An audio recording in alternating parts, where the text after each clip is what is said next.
Hey everybody, Jason Burmis here, and I am very pleased to have Tiffany FitzHenry of TiffanyFitzHenry.com on today. She recently put out a story involving Dan Schneider and him deleting thousands of creepy old tweets. You can see that on her website. Dan Schneider is somebody who I have covered for years now as a person who's alleged to be a serial pedophile against child actresses, some pretty big names in particular. Her article does a great job of summarizing some of that. Welcome to the show, Tiffany. Hey, thanks for having me. Well, thank you. So, for my viewers that don't know who Dan Schneider is and his career as kind of this late 70s, early 80s actor and head of the class, and then turning into a child director, writer, and starting an empire with Schneider's Bakery and Nickelodeon. Who is this guy? He's this prolific show creator, and he's been working with Nickelodeon for years and decades, I guess, really, to make Zoe 101, Drake and Josh, Victorious, iCarly, The Amanda Show, Keenan and Kel. There's so many shows that he's created that all revolve around kids. This is Nickelodeon. But for years and years, the rumors have persisted, and there are some crazy rumors out there, like that he's actually, remember Jamie Lynn Spears got pregnant at 16 while she was making Zoe 101. And there's a lot of persistent rumors that it's actually his child, that he was, I guess raping her. And this is not inconsistent with what we've been hearing. If you just look at what Jordan Pruitt just came out with about her handlers and the people around her, and you look at what Bella Thorne just came out with, it makes us really take a good hard look at these things. Yeah, and for those that don't know, Jamie Lynn Spears is the little sister of Britney Spears. I'm kind of surprised that scandal hasn't come out a little further. We also know we have that really creepy Vine from Jeanette McCurdy where she's just disheveled and dressed up and saying weird things about Dan Schneider. We have his outward foot fetish, which I really wasn't aware of until about 3 years ago. I started taking care of my nieces, and at the time they were 6 and 8 years old, so I was kind of introduced to this iCarly universe, and when I realized it was one of his productions, I just got the creeps again and again and again watching this show, and his focus on, young girls' feet. Yeah, it's so bizarre. It's so creepy. You can't even, not get creeped out by it, especially with the accusations surrounding him. And especially you look at somebody like Ariana Grande, who's groomed in this system and the megastardom that she's come out of it to possess. But you start to realize, I think that these people are created, and I think that they don't, have any agency over their own life. They don't have any agency over their own influence, and they're controlled. And this is, all starting to kind of fall apart, I think, and we're able to really actually be here watching it, and hopefully to help, and help these people to understand, the folks who have been created and elevated in order to influence you, they've been abused, and a lot of them were abused by people who were abused earlier, and it's been systemic for a really long time. And that does seem to be the case. Now, when you look at Nickelodeon, when you look at Disney, you do have these stars that come up as children. Justin Timberlake has been asked about the abuse in Hollywood, and especially when he was on, a Mickey Mouse show, and he doesn't really want to talk about it. And you look at boy bands and how there's persistent things about Lou Pearlman and his abuse of those people coming up. You look at the abuse of Menudo in South America. This is something that's been going on for a very, very long time. And when you look at the Schneider case, he left Nickelodeon just around the time the allegations were coming out against James Gunn. And then it quieted down and James Gunn got rehired. But now Schneider is deleting tweets. So what do you think the significance of this is? Well, I think the significance is that he's trying to get ahead of something.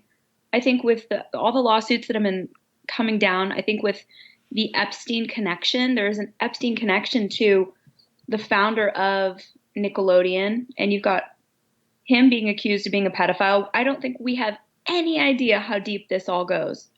I really don't. And I think that there are bombshells every day. If you guys are following John Doe on Twitter, and I talk about him in this article, he keeps a really good track of all the different bombshells going on every day with the different cases involving Epstein. They're still ongoing.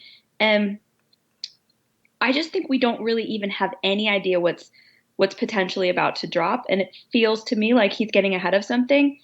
There's Alexis, the girl who was Nicole on Zoe 101, Alexa Nicholas, I'm sorry. And I think she's going to be coming out of the gate. I think she's going to come out swinging.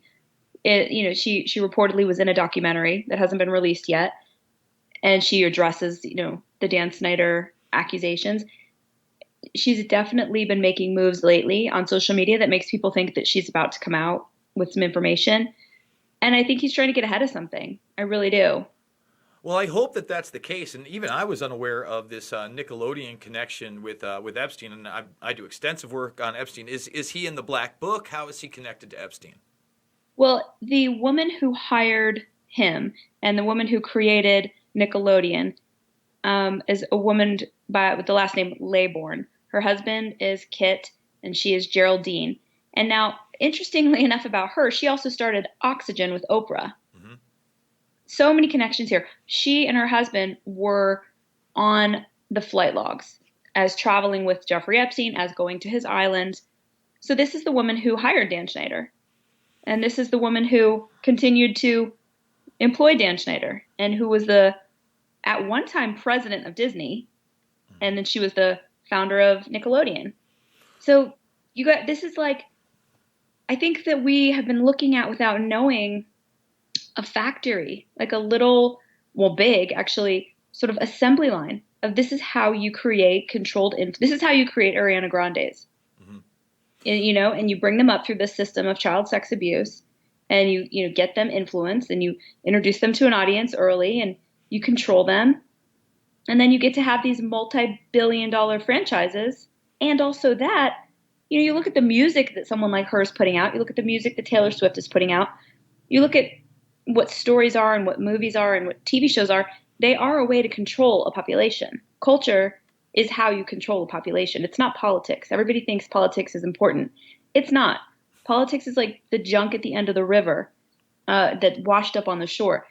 Culture is, politics is way downstream from culture. Culture is the river. That's what shapes societies. And politics is simply a result of that. So while everybody's distracted by politics, it's actually these people who they're grooming who actually shape voters. Because now you've got Miley Cyrus, who's another one of these kids who came up through the system, railing on political and social issues at every one of her concerts. Mm-hmm. That's not for nothing. That's how this works.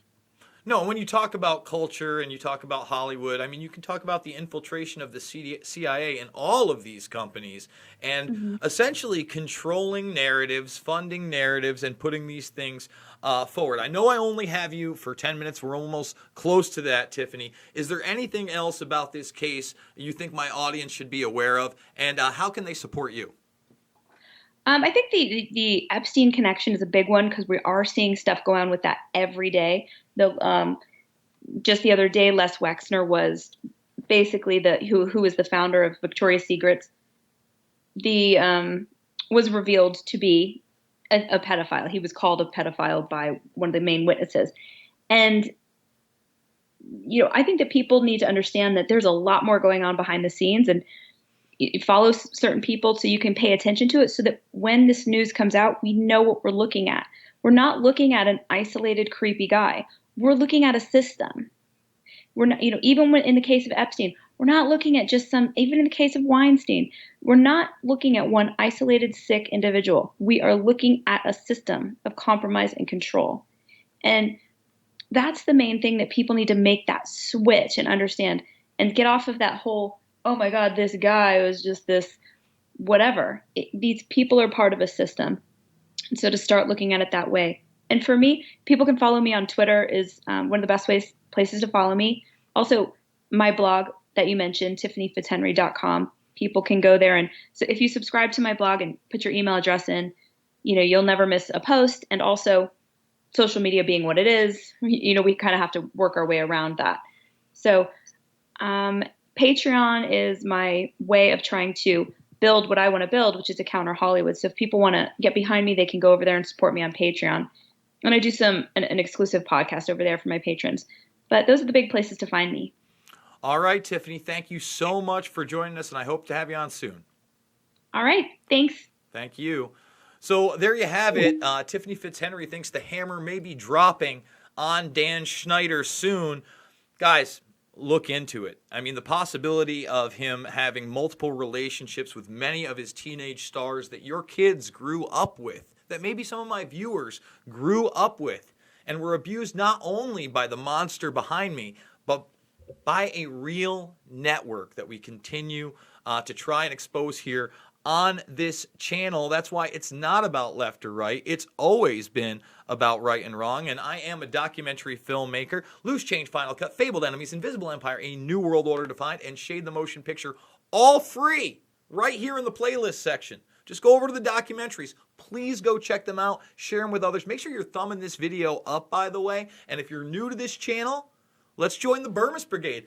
We can get today to 35,000 subscribers if you share this channel with friends and family and say, hey, check this out. Maybe you should be subscribed to that. We're going to 40. Then we're going to 50. We're going to 100 plus. Because, hey, YouTube, we're not breaking any rules. We got nothing but love in our hearts, and we're just trying to share information that matters with people. That being said, I'm doing this with you guys. I want you to support Tiffany, but please consider supporting me as well. $5, $10, $15 means the world to me. And guys, we're doing it how many times a day? 3, 4, 5, 6, 7 times a day on subjects that matter. That being said, I love you guys, and I will see you on the flip side.